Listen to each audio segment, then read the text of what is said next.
We are set to go. Round 4 of My Bike Motorcycle Insurance Australian Superbike Championship. It's presented by Motul. Here we go with the Australian Superbike Championship at Hidden Valley. Race 1 was a cracker. What has race 2 got? Wow, was Maxwell creeping on the start then? Or did he just absolutely nail that start like yesterday?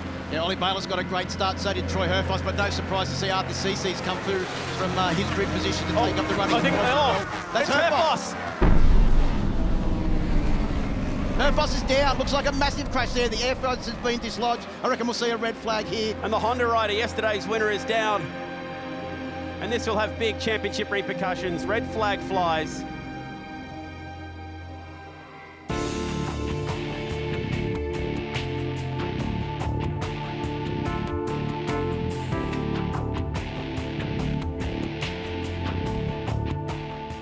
Troy Herfoss, thanks for joining the AusMoto show. It's the first time we've been able to really sit down and catch up with you since the accident in Darwin. Firstly, how are you? I'm okay, yeah. I'm here. I look normal now. I feel like a normal person, but it's still pretty slow going. Yeah, it's just a slow process that I've never been through before, and you know, at first it was quite frustrating, and now I'm sort of coming to terms with the fact that, you know, I'm not going to be normal for a little while yet. So it's just about listening to the surgeon rather than trying to push on my own.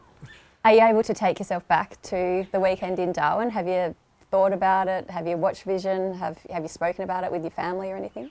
Yeah, it took a few days like before I wanted to see it, and then my parents were there as well, so it was like pretty traumatising, I guess, in the first few days. Yeah, it's definitely hard for, like, I think my dad especially.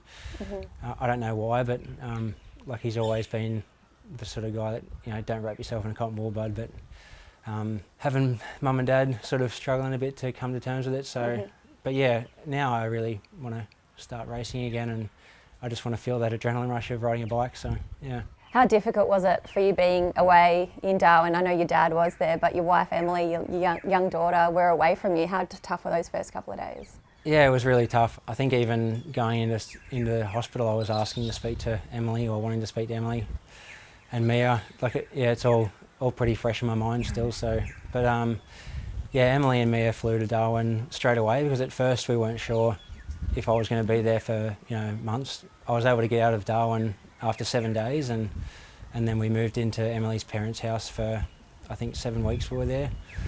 And I was under full-time care from a nurse, really. So, like, literally, she was, you know, dressing me, you know, take me to the bathroom, put me in the shower. So yeah, it's been pretty tough on Emily having two babies essentially. But now we're sort of ahead of that, and then there was the bit of a setback with my the neck of femur didn't heal, and the screws actually broke once we started to load it again, and so I've essentially had to start from square one with my neck of femur. But now it's been put back together really well, and I'm now nearly 2 weeks in, and what I thought was just normal back then was obviously the bone separating and pushing around, and was really painful. Whereas now I don't have any of that feeling, and I'm getting a lot of movement back quickly, and I've got one more cool scar to look at. Are you able to describe the exact injuries you had, or the surgeries that you have undergone? Yeah, as far as I know, like a very basic way of putting it, I guess. I had the same injury as Mark Marquez. I broke my humerus really high, close to my shoulder, and that was a compound fracture. So it broke sort of diagonally all the way through, and the bone pushed out under my armpit, and there was some tissue damage to my shoulder. There was 10 screws and a plate in there, and so I can sort of feel that now because my arms faded away so much.